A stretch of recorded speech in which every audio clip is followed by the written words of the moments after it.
Welcome to another edition of the program that teaches you about computers, gives consumer information by hardware software demos, community events about computer activities, and answers your questions on the topic of computers.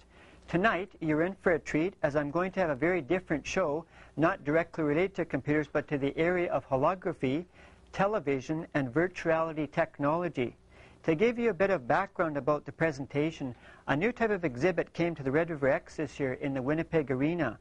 It was billed as a 21st Century Magic Show, where Bob Cooney of the Red River X decided to try something different and brought in a person by the name of Jeff Allen, who has great expertise in holography. He had a gallery-like setting there with about 3,000 square feet with various types of holograms on display, a few VCRs running computer animation videos, and one that was displaying a brand new type of 3D television technology. I have about 1 hour's worth of footage, including exclusive interview with Jeff, along with various holograms on display, and the various videos running simultaneously. I want to give special thanks to Daryl Kaminsky of Photo Video for the extensive amount of time he donated and the equipment provided to bring you this special presentation. And tonight you can call in at 287-4545 if you have comments about the presentation or general comments about the show. So watch with me now as we explore the world of holography and other related technologies.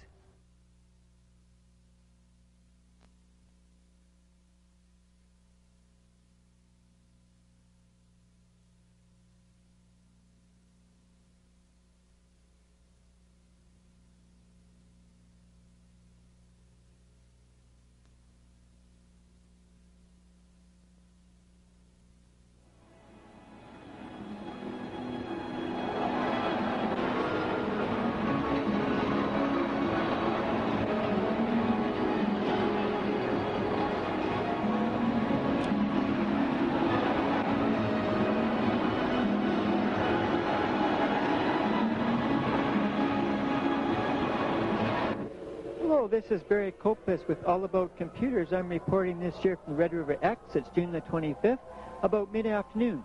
Premiering at the X this year is the 21st Century Magic Show with Jeff Allen of Envision Enterprises from California. He has an exhibit here that features three-dimensional television, holography, computer animation, and virtuality videos. Behind you, you see me, the three-dimensional television going on here. And as you see in front on the chairs there, those are the viewing glasses used to view the three-dimensional TV. We also have various holography exhibits here. As you'll see over there, you'll see various moving exhibits and stationary ones on the wall there. Also running on the furthest pedestal over there is a movie called The Mind's Eye. And we have with us today, we're going to be interviewing Jeff Allen to give us a little bit of an idea on this exhibit, how it came all about, and what he's doing in the field of holography. Okay, I have standing beside me Jeff Allen. He's the president of Envision Enterprises, and he has an entertainment division that's brought this exhibit here today. And I'm just going to ask him a few questions about the exhibit, his history of his company, and some just general questions. First of all, Jeff, I just have one question to ask you. Can you give the audience a little bit of an idea about the history of your company, where you've come from and where you're going in the future? The company I'm involved with right now was formed a few years ago. It was formed to create shows that travel around all different kinds of situations like state fairs, county fairs, expos, do charities, things along this line. And the purpose of it is to expose people to the next advancements, the technologies we're going to be seeing into the 21st century. It's kind of based on holography because that's more or less my background for about 22 years. But also we're showcasing computer animation, three-dimensional television, technologies along this line. So it was formed a few years ago for that particular purpose, to put together shows that travel around to various locations. And I understand that you have a main company that's above this, that you're actually manufacture holography and you're responsible for many patents. Yeah, well actually that particular company was formed many years ago. And it was done for R&D purposes, and in that particular technology, or the company itself, we made some major advancements in the first successful breakthroughs into embossed holograms, which are now on credit cards, on National Geographic covers, on money. I understand you have a $50 bill that has a hologram on it, and also dichromate gelatin holograms, which is a hologram people have been seeing a lot with on watches or their pendants and used for optical purposes, things along that line.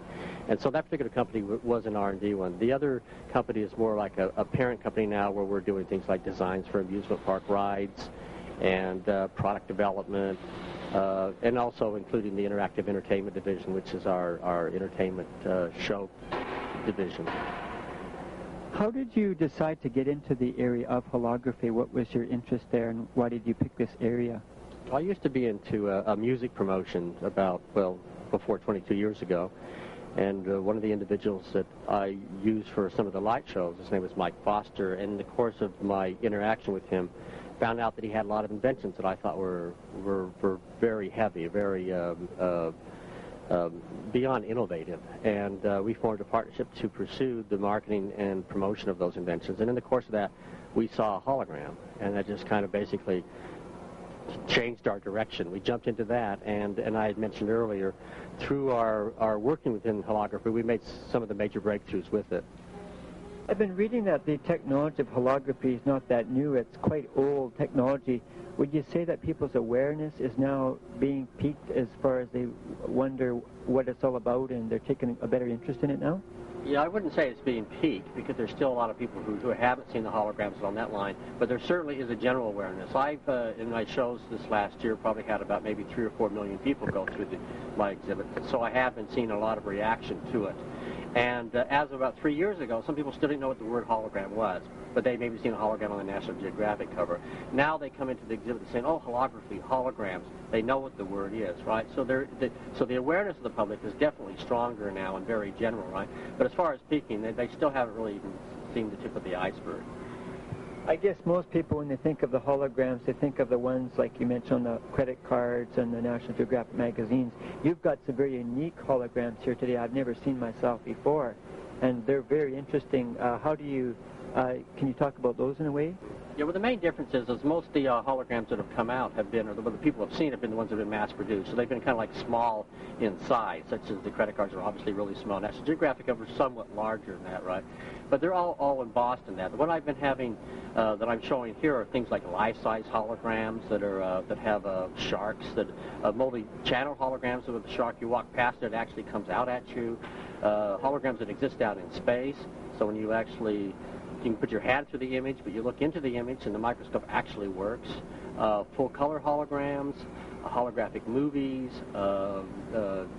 photopolymer holograms, which is a new film that Polaroid's been bringing out. So it's showing people more the gamut of the different types of holograms, and it's also showing them the holograms that what are happening around the world, what different artists are doing as far as the subject matter itself. How did the idea for this exhibit come about? Like, I see you have to haul this all around the country, I guess. Is it a bit awkward, or how do you find that part of it? Yeah. Well, the idea first came from being asked from a fair who had seen an exhibit that you paid for on holograms, right? And they wanted to bring it in. But it was too expensive to bring that in, and so I put together something for them. And so I put it together. And all of a sudden I realized that it was an opportunity to get 10,000, 30,000 people a day to get exposed to holograms.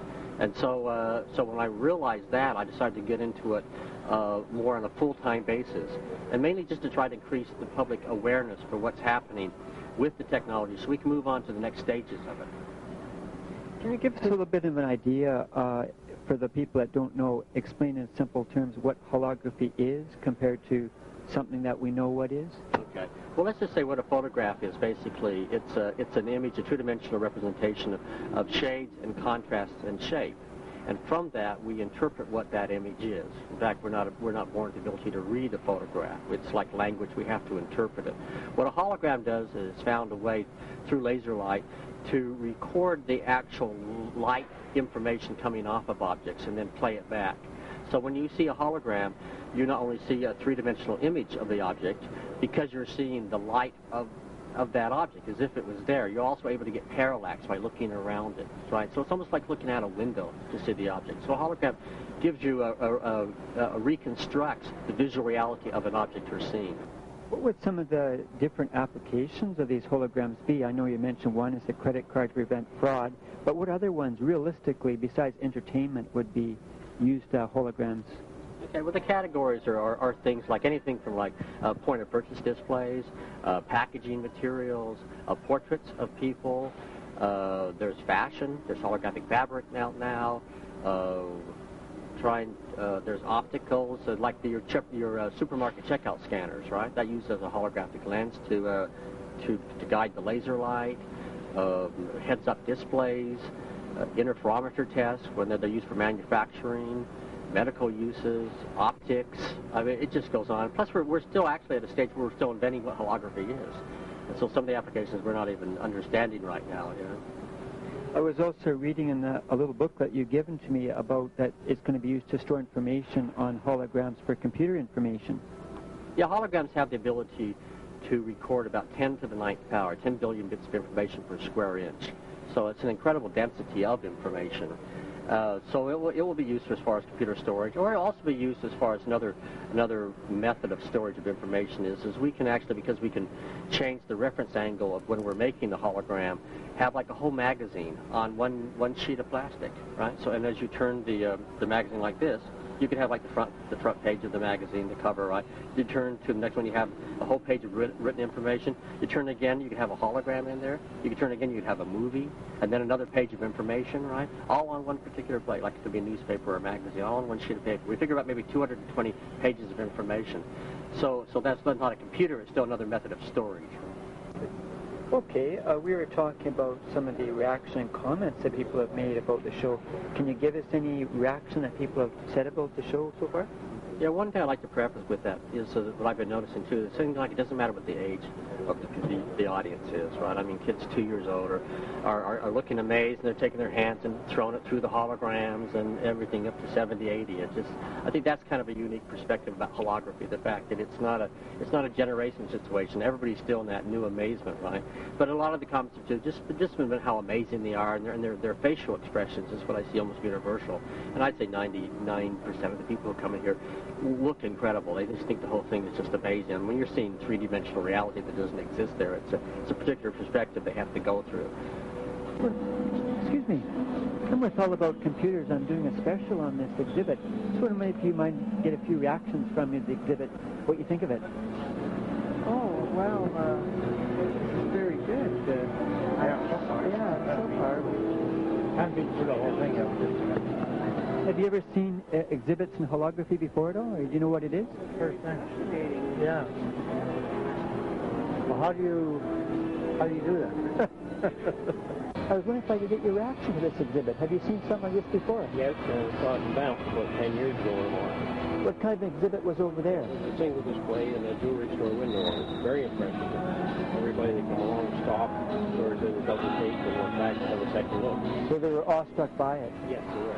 And what kind, was it just a stationary wall plaque like we see here, or was it a moving exhibit? Or? It appeared to move as you walked by. One of the central figures was a girl with her eyes seemed to follow you, and seemed to turn and follow you as you went by the window. It was very impressive. And what do you think of the exhibits here today compared to the one you saw in the band? Much the same, only a little more to it. They're neat, because I don't know, they look really neat, like they're jumping out at you. They're so neat. What do you think of the moving ones out there, the ones that actually revolve around? They're neat. What are some of your girls' thoughts on the photographs? Have you ever seen them before? No. They're very realistic. So this is brand new. Best that I've seen. It's really good. Have you seen holograms before? And if so, what type? I've seen small ones, just small ones on the walls, but these are really great. Which is your favorite? Do you have a favorite one you've seen so far? Well, I'm still going around so far, but it's all looking good. It's all looking real good. How about the moving picture ones over there, the ones that rotate? Have you seen, what do you think of those? I've never seen them before. They're interesting to look at, though. Thanks very much for your comments. Yeah, I have a gentleman here. I see you got on the side the name Benton. Are you connected with his holographic exhibit in some way? Yeah, I am. I'm actually Jeff Allen's son, so I came along for the ride and helped set up and so forth.